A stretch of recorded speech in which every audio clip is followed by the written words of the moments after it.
If you guys do go on to enjoy today's video, please drop a like in the video, subscribe to the channel with your bell notifications turned on. Now let's get into the video. Yo, what's up guys, welcome back to my channel. So today we have another player review for you guys. Today is the 85, so this is the one to watch, 85 Martin Odegaard. There is obviously the inform, that's a right winger, but we're going to be talking about the cam version just because who's playing Odegaard as a right winger. So something I want to address just before this review starts. The gameplay in the background is squad battles, and the reason for that is I lost pretty much 2 to 3 hours of footage, which, yeah, that's a fun one. And I don't know how, like, the folder just corrupted itself. I just literally, I have close to like 2 terabytes worth of things filmed, and none of it has corrupted. But as soon as I start recording Odegaard, OBS is just like, nah fam, you ain't having these files.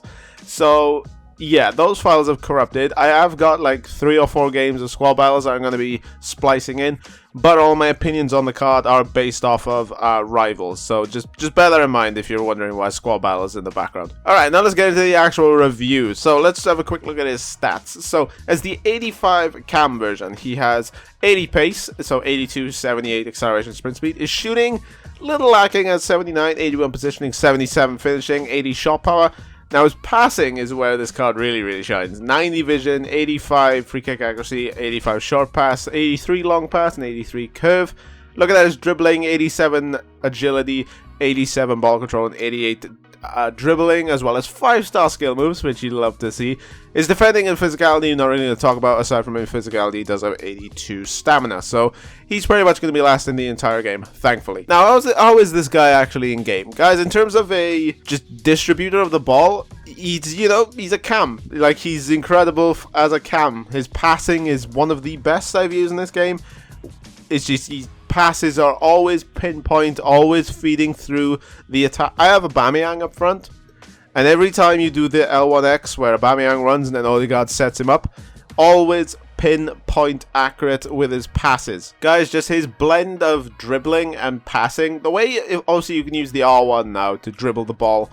Not really so much dribble the ball, but his body like moves around the ball. That's kind of how I would describe the R1 dribbling. And that, combined with how great his passing is absolutely incredible. Like, he's one of the best cams I've used, and he's only 85 overall. It's just when I look at cams, I think of passing, I think of dribbling, I think of setting up your strikers and your wingers. He's just incredible at doing that. Now, in terms of the actual downside of this card, he is hot garbage at actually scoring.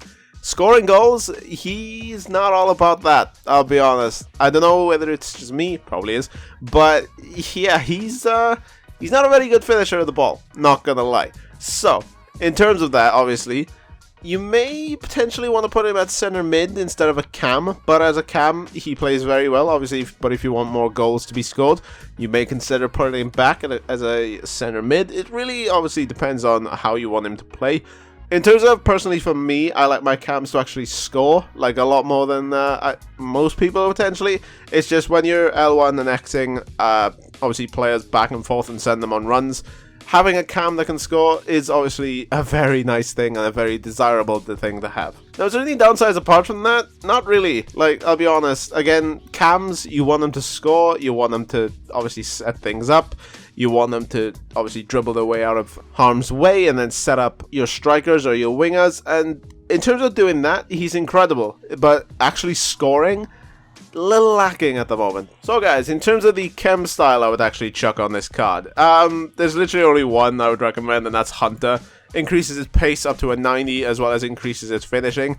While using Hunter on him, he's a much more desirable card. Much better, as I'm sure you guys can imagine. Chucking a Hunter on him really fixes all my problems with him. But of course, I review these cards as basic. I don't put them on any chem styles, just because I then have an idea of what needs to be improved. And basically, his finishing just needs to be improved.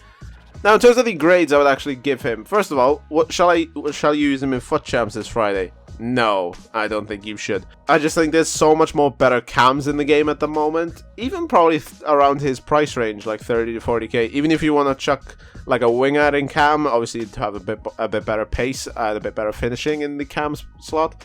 I feel like there's just a lot more cams that can offer more in FUT Champs. As squad battles, he's absolutely great because he can just set up your attackers like really well.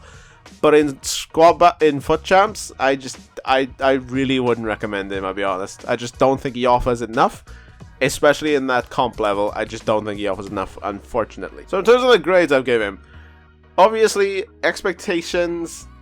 I looked at his card and I was like, his shooting's a bit iffy. So in terms of that, he did really, you know, my expectations were met, you could say. He's around 30,000 coins. 30,000 coins for this one-to-watch card, I think could be a very good investment, not gonna lie. Obviously, at the moment, he's only played 3 of his games in La Liga. He started about 50% of those, played about 32% of his minutes. But I don't know, man. All it takes is one injury for one of their players, and he's right back in there starting. I feel like this is the breakout year for Martin Odegaard. I really do. He's still only 21. Like, he's younger than me, man. But yeah, guys, I truly think for 30k, I do think, obviously, he could definitely, I think, get another inform. And I would love to see this card potentially as an 86. I think EA are going to put him to an 87 if he gets another one.